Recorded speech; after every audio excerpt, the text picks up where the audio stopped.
Radio Grand Lac. Vos émissions préférées, elles sont toutes sur Radio Grand Lac. Focus IA. Coralie décrypte l'intelligence artificielle pour les entreprises sur Radio Grand Lac. Chers auditeurs, bonsoir. Bienvenue sur Radio Grand Lac pour la 9e émission déjà. Focus IA, ça fait déjà 1 an que je suis ici. Je suis ravie en tout cas de vous retrouver où pendant 15 minutes, je vais décrypter avec vous l'intelligence artificielle. Juste avant de parler d'un sujet brûlant, puisqu'on va parler de notre stratégie nationale par rapport à l'intelligence artificielle, a priori elle est très attendue. Donc je suis ravie en tout cas de partager ces informations avec vous. Je vais vous faire peut-être un petit rappel sur la précédente émission qui a eu lieu le 30 janvier où je décryptais les agents IA, ces fameuses intelligences artificielles qui vont permettre en tout cas de réaliser vos tâches de manière automatique. Fonctionnement, avantages et enjeux, je vais expliquer tout ça dans mon dernier podcast qui est disponible sur la chaîne YouTube de Radio Grand Lac. Donc aujourd'hui, c'est une émission qui est très attendue puisque on me demandait de décrypter la stratégie nationale de l'intelligence artificielle suite au sommet de l'IA qui a eu lieu donc en lundi et mardi, j'allais dire ces 2 derniers jours, pas du tout, et qui réunissait finalement des leaders mondiaux de l'intelligence artificielle, des dirigeants d'entreprises et également des chercheurs pour discuter des avancées et surtout d'une gouvernance mondiale de l'intelligence artificielle. Donc en plus d'actualité, cette stratégie qui est annoncée par Emmanuel Macron va forcément vous impacter en tant qu'entreprise. Et puis aussi, je voulais simplement vous montrer que l'IA, c'est pas qu'une histoire de technique, c'est aussi une histoire de géopolitique. Et c'est ce qu'on va décrypter pendant 15 minutes et c'est parti.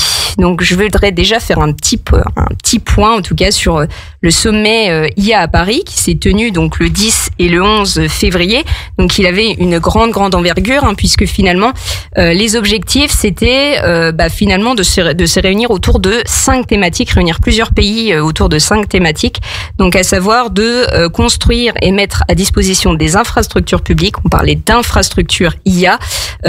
Pour l'ouverture en tout cas de ces infrastructures au niveau mondial pour atteindre des meilleurs résultats au niveau économique et au niveau environnement. Effectivement, l'environnement était un sujet de rigueur et évoqué durant ce sommet. Le deuxième objectif, c'était de promouvoir donc des utilisations de l'IA qui vont concilier l'augmentation de la productivité. On parlait bien de productivité, mais également de la préservation de l'emploi, un joyeux chantier et surtout le bien-être au travail. L'idée aussi de ce sommet, c'était bien sûr d'encourager l'innovation dans le domaine de l'intelligence artificielle. C'est pour ça que nous sommes concernés en tant qu'entreprise. Et l'idée aussi de ce sommet, c'était bien sûr d'établir un cadre, une réglementation, des cadres éthiques et réglementaires pour garantir en fait que l'intelligence artificielle et son développement soient sûrs et transparents et surtout respectueux des droits fondamentaux et des protections des données. Donc ça, effectivement, c'était les principaux objectifs de ce sommet. Et il y a eu 2 faits marquants avant de passer à la stratégie de notre stratégie nationale. C'est que au niveau européen, on va essayer de faire une petite chronique en descente, si je puis dire. On va commencer par l'Europe, où Ursula von der Leyen donc a annoncé un plan d'investissement de 200 milliards de dollars dans le domaine de l'IA pour effectivement renforcer la compétitivité de l'Europe face aux géants américains, donc OpenAI, ChatGPT et chinois. Vous ne serez pas sans savoir qu'il y a un peu plus de 15 jours, DeepSeek, l'IA chinoise, est sortie suite aux annonces de Trump. Et puis, je pense que vous ne serez pas sans savoir aussi qu'un nouvel accord a été signé pour promouvoir une intelligence artificielle qui est ouverte, inclusive et éthique, signée par 58 pays, dont la France, la Chine et l'Inde. Et bizarrement, les États-Unis et le Royaume-Uni ne l'ont pas signé. Donc effectivement, pourquoi ils ne l'ont pas signé ? Tout simplement parce que cette déclaration pourrait freiner l'innovation. Donc à voir aussi quel impact ça va avoir sur l'Union européenne aussi. Ces objectifs, bien entendu, c'est bien de refléter la volonté de l'Europe de rivaliser avec les marchés américains et chinois, bien entendu, et surtout promouvoir une intelligence artificielle qui est éthique, durable et bénéfique pour l'ensemble de la société. C'est en tout cas les objectifs mis sur le papier. Maintenant, vous m'attendez, c'est pour ça que je vais passer à la France. Finalement, Emmanuel Macron a fait une grosse annonce il y a 3 jours maintenant. et a annoncé un investissement de 109 milliards d'euros dans l'intelligence artificielle. Alors vous allez me demander, mais où va-t-il trouver ces fonds? Eh ben finalement, c'est pas nous qui allons payer. Ce sont des investissements privés, bien entendu. Donc au cours des prochaines années, avec un partenariat exclusif avec les Émirats Arabes Unis, vu que les Émirats Arabes ont proposé un investissement pouvant atteindre 50 milliards d'euros, et puis incluant aussi le financement d'un centre de données d'une capacité d'1 gigawatt, ce qui est relativement correct pour le coup. On a aussi d'autres fonds d'investissement comme Brookfield, comme Iliad, et puis bien sûr la promotion de notre start-up française spécialiste dans l'IA générative, Mistral AI également. Donc Emmanuel Macron, bien entendu, donner cette volonté, donner ce ton, renforcer donc la position de la France dans le domaine de l'intelligence artificielle.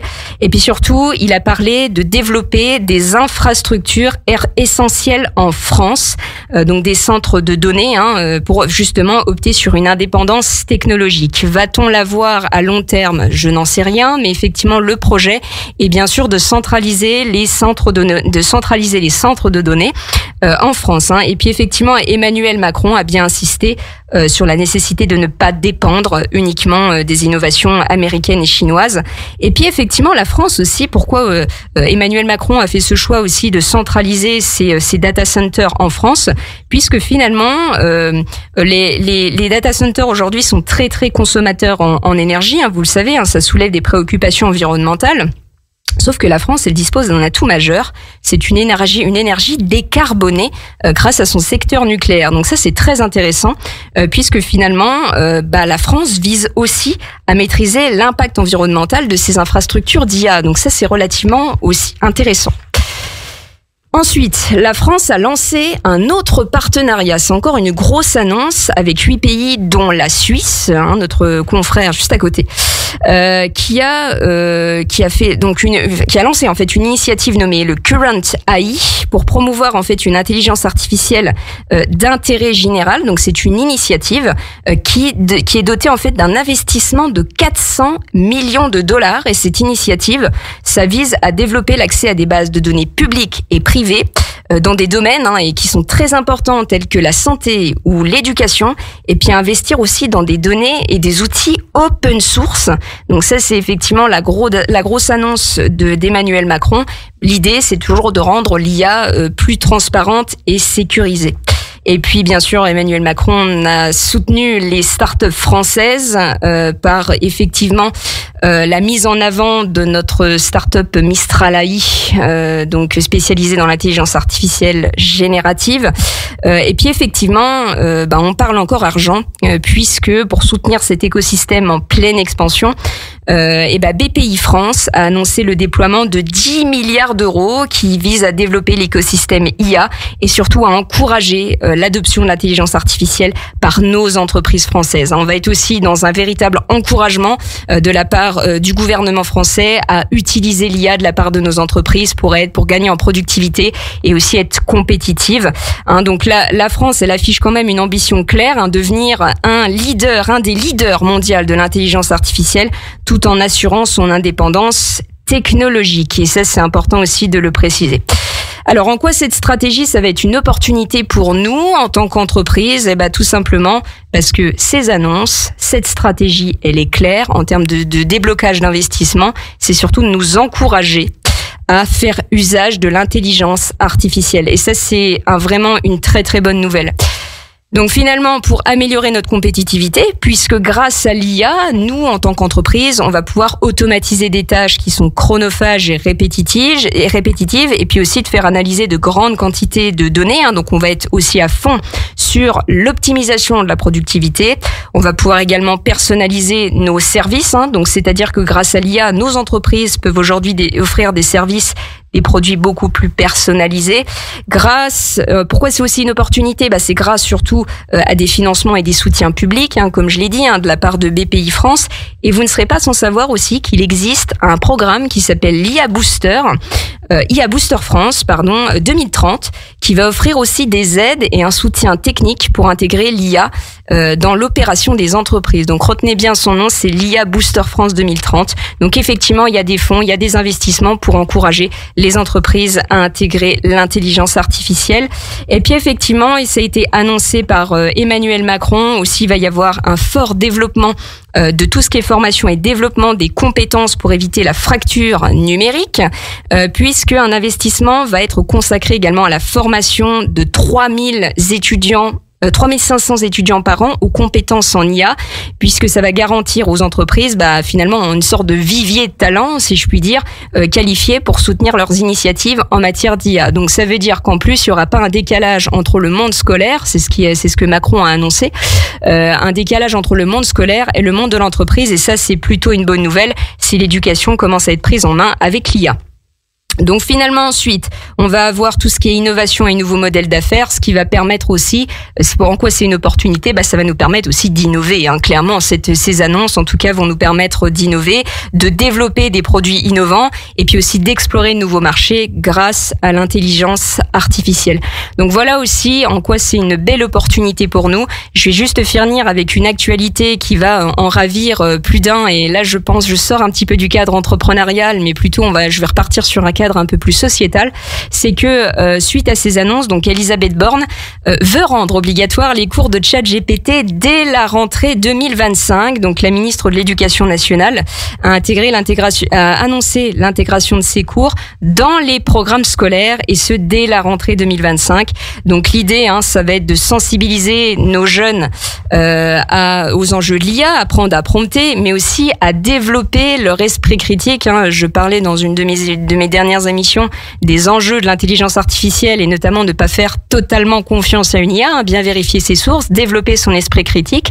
Et c'est ce que Elisabeth Borne en fait veut rendre obligatoire dans ses cours. Donc ces formations-là seront obligatoires pour les élèves de 4e jusqu'à la seconde. Donc ça c'est plutôt une bonne nouvelle. Et par rapport à la formation des enseignants, donc il y a une charte aussi d'utilisation de l'intelligence artificielle qui sera publiée au printemps, qui va définir aussi les bonnes pratiques pédagogiques et administratives en rapport avec l'intelligence artificielle. Et nos enseignants, pour les familiariser avec l'IA, auront également des formations qui vont leur permettre aussi d'intégrer ces différents outils dans la préparation de leurs cours. Donc ça, c'est aussi une très très bonne nouvelle. Et puis aussi de répondre aux questions des élèves. Cette utilisation de l'intelligence artificielle a bien été précisée par la ministre. Ça ne sera pas imposé, mais bien sûr encouragé. L'idée, c'est bien sûr d'enrichir nos méthodes pédagogiques et puis aussi de les améliorer. Voilà, donc c'est vraiment une initiative qui marque, on va dire, une étape aussi dans l'intégration de l'IA aussi au sein de notre système éducatif français. Donc voilà, je trouve que c'est également une très bonne mesure.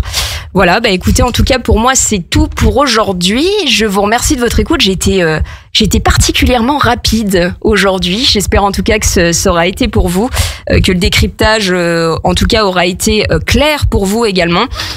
Pour le prochain Focus IA, on se retrouve le 28 mars à 17h45. Le 26 mars, je refais un petit retour en arrière. C'est bien le 26 mars à 17h45. Restez bien avec nous sur Radio Grand Lac pour le Grand Bas de l'Écho. La prochaine émission donc à 18h15. Notre émission économique locale animée par Maître Benjamin Béraud, qui sera avec son invité, le directeur de la station des saisies, Olivier Rodelet. Et effectivement, moi ce que je vous dis, encore et toujours, prenez la vague de l'IA. C'était Coralie Simoner dans Focus IA seulement sur Radio Grand Lac. Radio Grand Lac.